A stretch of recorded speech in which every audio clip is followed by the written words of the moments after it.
Now at 9, your congressional district could be changing. The new map that's dividing Missouri voters. Plus, thinking about law school, the University of Missouri's admissions dean visits Joplin with insider advice for future lawyers. A government shutdown looms for the first time since 2019. I'm Chad Pergram on Capitol Hill. More on that story coming up. The 4 states' most watched news starts now. Missouri's new congressional map sparks debate across the state. This is KOAM News. I'm Tanya Bach. As KOAM's Blake Gulley shows us, Governor Mike Kehoe has signed the controversial redistricting bill into law, but opponents say it amounts to political gerrymandering. Governor Mike Kehoe has put his stamp on Missouri's new congressional map, signing the bill into law among ongoing controversy. The governor says Missouri's conservative common sense values should be accurately represented at all levels of government, and he believes the Missouri First map delivers on that promise. House Bill 1 was introduced after Kehoe called for a special congressional session in August. Missouri State Representative Dirk Deaton, a co-sponsor of the bill, says the new map better groups suburban and urban areas. This is a better map, and it's a better map in a variety of ways. For example, it splits fewer cities and fewer counties than the current map does. I think it's great that this map actually does pair, in some cases, suburban, urban, rural. These are, some would say they aren't, but I think these are communities of interest in metropolitan statistical areas. We know it's not just the city core. The major change with the new map is the redrawing of the 5th district, which has been divided among the 3 surrounding districts. Benjamin Singer, a co-founder of the Respect Missouri Voters Coalition, calls this an example of gerrymandering. He states, Missouri voters are tired of being stuck in gerrymandered districts where they can't hold politicians accountable. The only way to end gerrymandering for good is by passing the Respect Missouri Voters Amendment, which would prohibit politicians from overturning measures passed by voters. The coalition is currently gathering the 300,000 signatures needed to get the measure on the ballot. Reporting from Joplin, Blake Gulley, KOAM News. The new map, backed by President Donald Trump, will take effect during the upcoming midterm elections. Meteorologist Lindsay Gaffney joins us now with a first look at weather. Well, we've had some pretty mild temperatures, but still above average. Today we got up to about 84 degrees, 85 degrees. Now, average, we should be in the upper 70s, so we're a good 5 to 6 degrees warmer than we should be. Tonight, we're dropping back down again into the low 60s, upper 50s. We're staying pretty consistent with our overnight lows heading into the mornings. We get these cool, crisp mornings just to warm up to the mid 80s for the day. Now, tonight, we do have a lot of clouds moving in, so we're going to see increasing clouds tonight, which do lead us to some warmer temperatures as we head overnight. Now, tomorrow, because of the clouds, it actually keeps us a few degrees cooler, so we're only getting up to about 83, 84 degrees. We do have a couple more warmer days in store for us starting on Wednesday. We're getting into the upper 80s. I'll have all those details coming up. All right, thanks, Lindsay. Well, law school admission requirements can be challenging for students, but KOAM's Ty Parks met some folks on the campus of MSSU who delivered a law school crash course without the challenges. University of Missouri Dean of Law School Admissions is on the campus of Missouri Southern State University to talk about law school requirements. Students can talk to me directly throughout the year for help on preparing for law school, but sometimes they have very specific questions, and the best opportunity for them to get to specific questions is to talk to someone who actually goes through and admits students to law school. University of Missouri comes to MSU once a year, but this time it is different because there has been an increase in law school admissions. We saw about a 20% increase in the number of students that applied to law school, and at the University of Missouri we saw a 40% increase. There seems to be a continued interest in law school admission. Various reasons for people to get into law school. Some of it is politics, some of it is the economy, and then some of it is just an increased interest in the law. But I don't think that you can point to one thing specifically, but I think it's the combination of those things that have come together to create like a perfect mix. There is a perfect mix of reasons for the students, and the reason could be simply because some students have seen how the law affects people. Yeah, so I've seen both sides of the spectrum. I've seen lawyers that have done it for the money, and I've seen lawyers that help people. And every time I've met those lawyers that help people, I think they're helping society, and that's something I want to do. And so I have a passion for law, I have a passion for helping people. Why not do both? In Joplin, Ty Parks, KOAM News. Law school is a professional degree, which means an undergraduate degree is required for admission. Any undergraduate degree will work for admission, and this means the focus is on the grade someone earned while they were an undergraduate. Well, Joplin Elementary School receives a grant to help improve safety. Today, Frank Fletcher Subaru presented McKinley Elementary with a donation of $3,000. The funds will go towards the school's kid account visitor management system, which keeps track of students' locations and building visitors. Frank Fletcher Subaru partnered with McKinley in the past to support classrooms, and school staff say today's donation will go a long way in supporting safety. It's to help keep our kids safe. We know where our kids are at all times, whether it be on the bus, whether it be in the car, leaving the building for an after-school program. We know where our kids are, and we could not have done that without the support of Subaru. As a parent myself, I find this very comforting that we are doing this for the school, knowing that the kids are being checked in and out okay. Through the Subaru Loves Learning initiative, McKinley has received another $3,000 donation that will help teachers purchase school supplies for their classrooms. Well, coming up, Medicare changes. Girard community members learn about the latest updates regarding Medicare. I'm Kenny Foreman, and I'll have more on that coming up. And later, federal workers face layoffs and Americans could lose services. The high-stakes battle over government funding. KOAM Plus, always. Major changes are coming to Medicare in 2026, and local seniors need to know what's ahead. K-State Extension agents are hosting information sessions to help residents navigate upcoming premium and plan changes. With open enrollment starting October 15th, experts warn many could be overpaying. KOAM's Kenny Foreman shows us how Girard residents are preparing. With changes set to impact Medicare in 2026, the Kansas State University Extension Program's Wildcat District wants to make sure Girard residents are up to date. Family Resource Management and Entrepreneurship agent Julie Beeman gave a presentation on the current state of Medicare at the Girard Public Library. We just want to make sure that beneficiaries know what the changes are going to be for 2026. That includes plan changes as well as premium changes, deductible changes, and just make them as well versed in what's coming. A main point of emphasis is Medicare's open enrollment period, which lasts from October 15th through December 7th. Beeman encourages attendees to take what they learned today and decide the best course of action with help of a professional. We just try to give a brief overview of the different parts and then stress the importance of meeting with someone one-on-one, whether it be us during open enrollment or their local insurance agent or somebody that can help them walk through the process. Although Beeman admits that Medicare is not one size fits all, she does hope she can help people avoid paying more than what they need to. We have found folks that sign up for Medicare at age 65 and never look at their plan again, and then when they get to us, we find that maybe they were overpaying by a lot of money just because their plans change, their need changes throughout the years. For her, it's a rewarding feeling to be able to give back to those who may otherwise be unsure. There are some folks that really, they don't have anywhere else to turn and they don't understand, and we're able to not just save them money, but help them understand their insurance and walk them through some difficult choices when it comes to their health insurance, especially as they're in their older years. In Girard, Kenny Foreman, KOAM News. The Wildcat District is open year-round to answer any further questions. The Community Blood Center of the Ozarks invites you to participate in a good cause and maybe some big prizes. The center needs blood, and anyone donating during October or November could walk out with a limited edition Kansas City Chiefs t-shirt. Donors can also enter for a chance to win a game day package, 2 tickets, and a parking pass to the Chiefs versus the Chargers. The CBCO is the sole provider of blood to more than 40 hospitals across 41 countries in our area.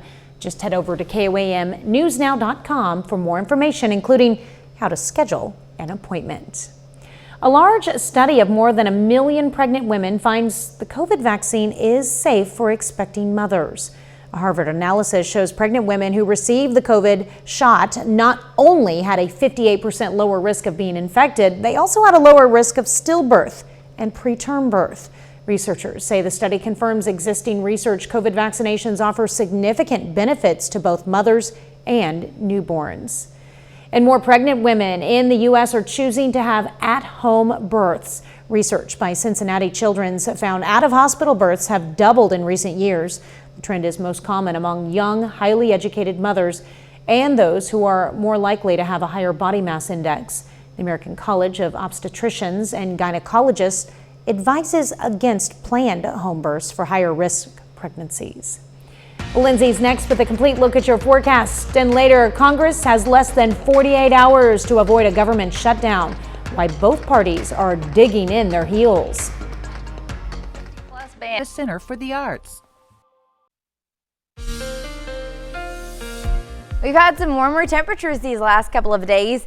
We've been in the mid 80s. Now tonight, we're going to drop back down into the low 60s. Taking a look outside downtown Joplin from the Cornell Arts and Entertainment Complex, we do have some clouds that are moving in tonight, which is going to actually keep us a couple of degrees warmer overnight tonight than we were the last couple of nights. Currently, temperatures are dropping down through the mid 70s to even getting into the upper 60s. Miami, Grove, Jay, Welch, and Veneta, even up to Fort Scott. We're going to see these temperatures falling down to the low 60s. Again, overnight clouds actually keep us a couple of degrees warmer, so we're only starting off about 62 degrees by 6 a.m. During the day, clouds and overcast skies keep us a couple of degrees cooler, so we're only getting as high as about 83 to 84 degrees. Now, outside of the clouds, not much is going on in the 4 states. We have a high pressure system that's out to our northeast, and a shortwave low pressure system, which means it's not actually attached to the jet stream, so it's not really packing a punch. It's going to dip a little bit further south of us, not bringing any rain chances for us. So let's go ahead and take a look at the upper level flow and how it's going to affect us later in the week. By 10 o'clock tomorrow night, we've got this high pressure, this low continuing to push south of us, and then settles in along the Gulf Coast.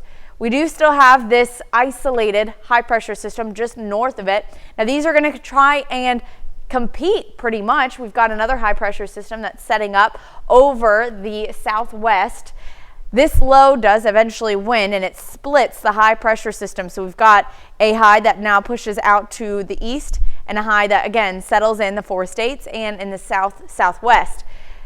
Other than that, not much changes for the 4 states. Again, that high pressure system just continues to sit on top of us.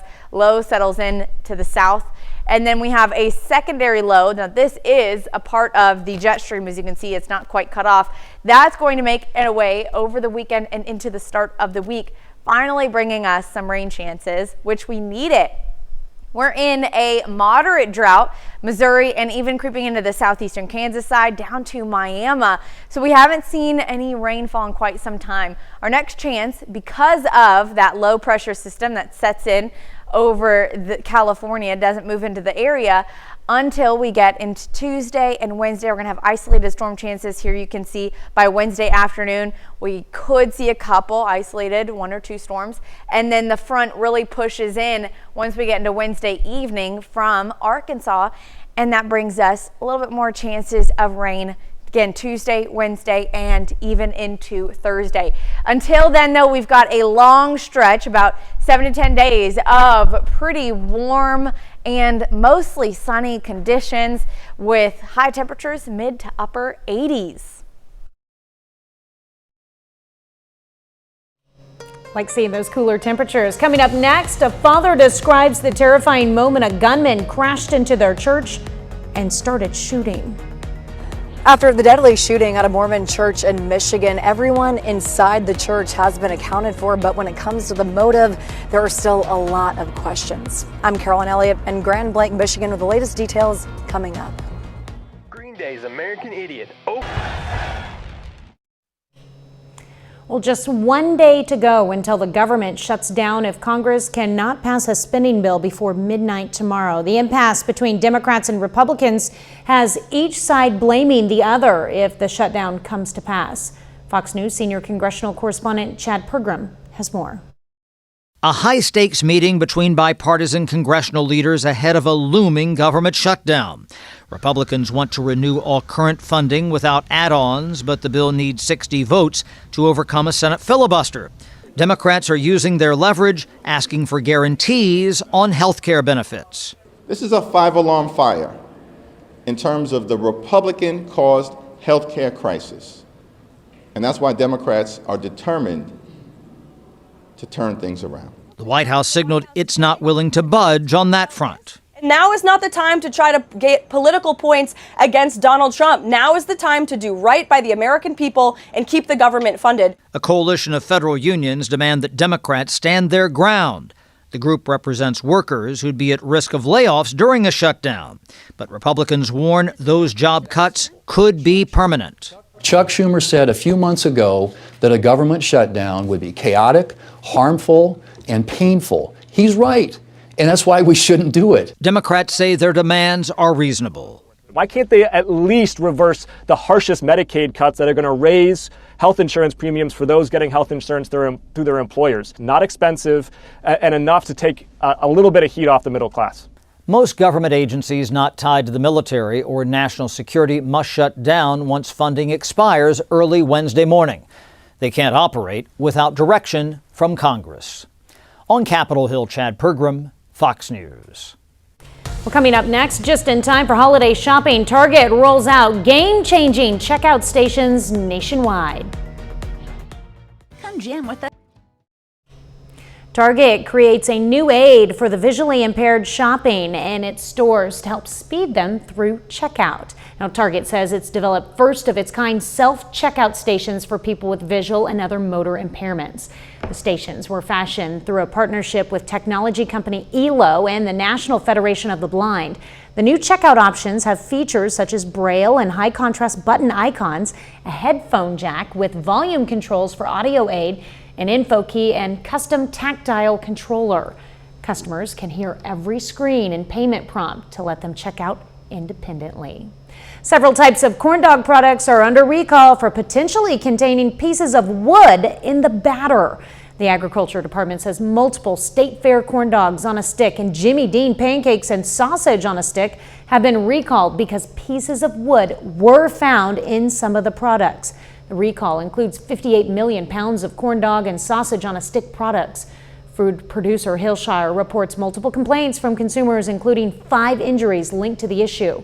The products were sold nationwide and distributed to some schools as well. Consumers are urged to throw the products away immediately or return them to the place of purchase. McDonald's infamous Monopoly game is returning to the U.S. on October 6th after a 10-year hiatus. The comeback is an effort to spur sales at the fast food giant. The company also recently brought back value meal deals and the fan favorite snack wrap. The new version of the game allows game pieces now to be scanned directly into the McDonald's app for redemption, replacing the traditional physical collection method. The interactive promotion, based on the classic Hasbro board game, originally made its debut with McDonald's in 1987. 30 more minutes of news, weather, and sports coming your way. President Trump and Israel's Prime Minister meeting at the White House about the war in Gaza. I'm Caroline Shively in Washington. I'll have that story coming up. And a father describes the terrifying moment a gunman crashed into their church and started shooting. You're watching the 4 States Most Watched News. This is KOAM News at 9 on Fox 14. I'm Tanya Bach. Investigators are still trying to piece together a motive after a deadly shooting at a Mormon church. They say the process could take time. Fox News' Caroline Elliott has more. These are places that we go to feel connected, to feel safe, to be together. But today, this place has been shattered by bullets and broken glass. Police continue clearing a Mormon church in Michigan, one day after a gunman killed multiple people before burning the building to the ground. This is an evil act and does not define Grand Blanc. We still are in the process of clearing out that church, but at this time, everyone is accounted for. The FBI is investigating this as an act of targeted violence and executing multiple search warrants. The White House says authorities have learned the suspect, a former Marine, hated people of the Mormon faith. And they are trying to understand more about this, how premeditated it was, how much planning went into it, whether he left a note. As the investigation continues, we're learning more about the terrifying moments before shots rang out. Paul Kirby says he was with his wife and 2 sons inside the chapel when the gunman rammed his pickup truck into the church. Worshippers initially thought it was an accident and went to help the driver. And that's when I saw the shooter start aiming at people and starting to shoot. Kirby says he grabbed his family and ran for safety. His oldest son held the door open so others could escape. I don't see him cry very often, but I saw the fear in his eyes. Police say they have interviewed more than 100 victims and witnesses as a part of this investigation. In Grand Blanc, Michigan, Caroline Elliott, Fox News. President Trump plans to send 200 National Guard troops to Portland, Oregon, claiming the city is, quote, war-ravaged. Trump says the troops will protect ICE facilities under siege from attack by Antifa and other domestic terrorists. The declaration sparked protest in Portland, and state officials filed suit against the administration challenging the deployment. Oregon Governor Tina Kotek says the president is not listening to local leaders about what is really needed to combat crime and mental health issues. When the president and I spoke yesterday, I told him in very plain language that there is no insurrection or threat to public safety that necessitates military intervention in Portland or any other city in our state. President Trump earlier authorized the use of federal troops in Memphis, Tennessee, and they're set to arrive as early as today. Now, agents from 13 agencies will make up the Memphis Safe Task Force to help local law enforcement fight crime there. It includes unarmed National Guard troops, several hundred state police officers, and members of ICE and the DEA. President Trump and Israeli Prime Minister Benjamin Netanyahu announced a multi-part Israel-Gaza peace plan after a high-stakes meeting at the White House today. Now the ball is in Hamas's court. Fox News correspondent Caroline Shively reports from Washington. On Monday, President Donald Trump and Israeli Prime Minister Benjamin Netanyahu announced they've agreed to a plan to end the war in Gaza. It's called Peace in the Middle East. But for the plan to go into effect, Hamas will have to agree to the terms which heavily favor Israel. All these goals must be achieved because we didn't fight this horrible fight, sacrifice the finest of our young men to have Hamas stay in Gaza and threaten us again and again and again with these horrific massacres. Trump's plan calls for the withdrawal of Israeli troops from Gaza as certain conditions are met. All Israeli hostages would be released in exchange for hundreds of Palestinian prisoners and detainees. Hamas would also be disarmed, and a nonpartisan group called the Board of Peace would govern Gaza. Now it's time for Hamas to accept the terms of the plan that we've put forward today. The fighting has dragged on since 2023 when Hamas militants killed around 1,200 Israeli civilians in a surprise attack. In the 2 years since, Israel's military offensive in Gaza has killed more than 66,000 Palestinians. I challenge the Palestinians to take responsibility for their destiny, because that's what we're giving them. We're giving them responsibility for their destiny, fully condemn and prohibit terrorism and earn their way to a brighter future. The meeting comes as Israel has grown more isolated in the international community. 150 nations now recognize Palestinian statehood. In Washington, Caroline Shively, Fox News. Lindsay's next with a complete look at your forecast, and later, happy birthday, Mario. Super Mario has made it to middle age, and the real question is if he dyes his hair to keep it black under that cap. I'm Eamon Dignam, and I have the details of what his bosses in Nintendo are doing to celebrate. Treating all October with... We've had some warmer temperatures these last couple of days. We've been in the mid-80s. Now tonight, we're going to drop back down into the low 60s. Taking a look outside downtown Joplin from the Cornell Arts and Entertainment Complex, we do have some clouds that are moving in tonight, which is going to actually keep us a couple of degrees warmer overnight tonight than we were the last couple of nights. Currently, temperatures are dropping down through the mid-70s to even getting into the upper 60s. Miami, Grove, Jay, Welch, and Veneta, even up to Fort Scott. we're going to see these temperatures falling down to the low 60s. Again, overnight clouds actually keep us a couple of degrees warmer, so we're only starting off about 62 degrees by 6 a.m. During the day, clouds and overcast skies keep us a couple of degrees cooler, so we're only getting as high as about 83 to 84 degrees. Now, outside of the clouds, not much is going on in the 4 states. We have a high pressure system that's out to our northeast and a shortwave low pressure system, which means it's not actually attached to the jet stream, so it's not really packing a punch. It's going to dip a little bit further south of us, not bringing any rain chances for us. So let's go ahead and take a look at the upper level flow and how it's going to affect us later in the week. By 10 o'clock tomorrow night, we've got this high pressure, this low continuing to push south of us and then settles in along the Gulf Coast. We do still have this isolated high pressure system just north of it. Now these are going to try and compete pretty much. We've got another high pressure system that's setting up over the southwest. This low does eventually win and it splits the high pressure system. So we've got a high that now pushes out to the east and a high that again settles in the 4 states and in the southwest. Other than that, not much changes for the 4 states. Again, that high pressure system just continues to sit on top of us. Low settles in to the south. And then we have a secondary low. Now this is a part of the jet stream. As you can see, it's not quite cut off. That's going to make it away over the weekend and into the start of the week, finally bringing us some rain chances, which we need it. We're in a moderate drought, Missouri, and even creeping into the southeastern Kansas side down to Miami. So we haven't seen any rainfall in quite some time. Our next chance, because of that low pressure system that sets in over California, doesn't move into the area until we get into Tuesday and Wednesday. We're going to have isolated storm chances here. You can see by Wednesday afternoon, we could see a couple isolated 1 or 2 storms. And then the front really pushes in once we get into Wednesday evening from Arkansas. And that brings us a little bit more chances of rain again Tuesday, Wednesday, and even into Thursday.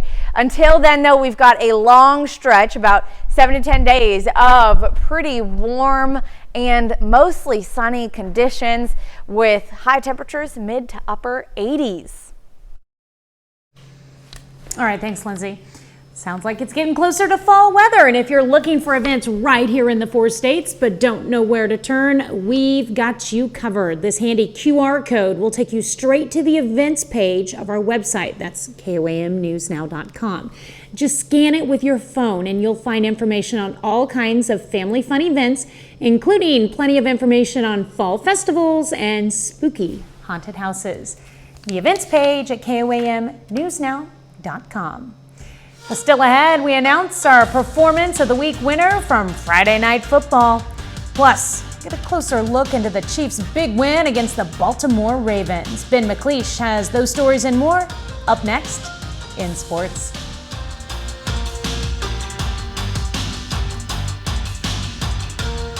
Increasing Tuesday. Your way. The Kansas City Chiefs are coming off their biggest game of the young season, a 37-20 win over the Baltimore Ravens. KOAM Sports Director Ryan Blank recaps what went right in KC's statement win. The Kansas City Chiefs are back to 500 with a dominant win over the Baltimore Ravens here at Arrowhead Stadium on Sunday. Offensively, it was the Chiefs' top performance of the year, and the X factor, the return of Xavier Worthy, who totaled over 120 total yards on the day. I never missed a football game in my life, so that was my first time ever just sitting on the sideline watching the game. I'm just happy to be back out there with the guys. Just being back out there and having fun with the guys. You see the videos in practice of we dancing and stuff like that. I feel like that's what it felt like. He's just so explosive. You just see it when you get the football in his hands, man. It just makes the defenses have to adjust, and when they adjust, it's like he gets so much attention on him, other guys can make plays happen. And so just having him out there, not only for his physical ability, but just the morale of the room, I thought it was huge. He's not just this fast receiver that can run down the field. He's gained weight, he's kept his speed, and he's showed that he can be a guy that can do everything. And so I think last year was so pivotal of him having to be in a bigger role, obviously with injuries and stuff like that. And I think he had the injury at the beginning of this year, but this was the role that we expected him to be in, and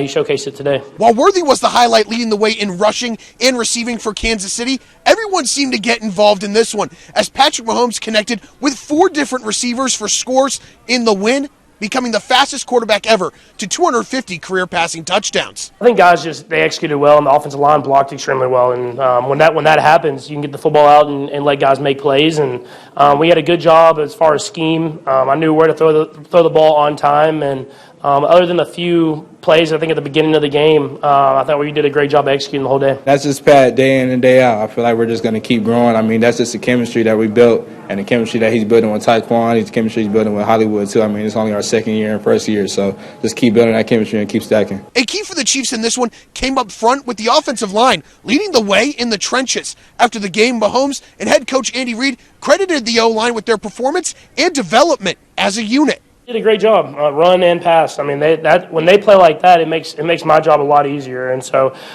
they're starting to gel, man. They're starting to gel and build that chemistry that every offensive line has to do. And those young guys are getting more and more experience, and they've played against some great defensive lines. And so they'll continue to get better and better as the year goes on. But they had a great day today, and let's build on it. You've got to be able to do that to play against this team.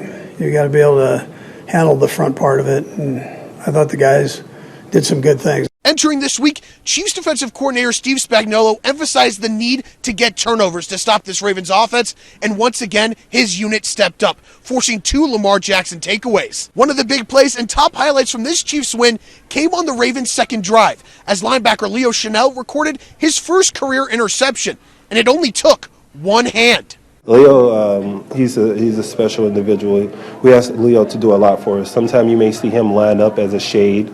You watch the Philadelphia Eagles game, he was lined up as a 0 over the center. So Leo's one of those guys who is very durable and special for the success of our defense. Today we asked him to go and cover one of the best tight ends in the league, and obviously they ended in the pick. So Leo, he's a special kid, man. They played lockdown defense, and they put pressure on the quarterback. They got interceptions, they got turnovers, and that sparked us offensively, giving us those short fields. We have to execute and score off those. And it was a good team football game. It wasn't just offense, it wasn't just defense or special teams. It was everybody came together, and that's what we need the rest of the year. The Chiefs return to action next week on Monday Night Football in Jacksonville against the Jaguars, seeking their 3rd straight win. Reporting from Arrowhead Stadium for KOAM Sports, I'm Ryan Blank. Well, every Friday night during Press Box, we ask our viewers to vote on who they think dominated on the field. Today, the vote is in. Parsons running back Chandler Henson is your winner for his performance against Baxter Springs. Henson set a school record with 445 total yards and 5 touchdowns. What a day for the senior running back. And if you want to join in on the fun, you can cast your vote every weekend on our website, koamnewsnow.com/pigskin. Well, that's it for sports. We're back with more after the break. A popular plumber known for his red cap and his love for mushrooms is turning 40 years old. Fox's Iman Dignam has details on what Nintendo has planned to celebrate Super Mario's milestone birthday in this edition of our Fox on Games series. Break out the birthday candles. Nintendo is throwing a party for America's favorite video game plumber. Super Mario is now middle-aged. The character turns 40 years old this month.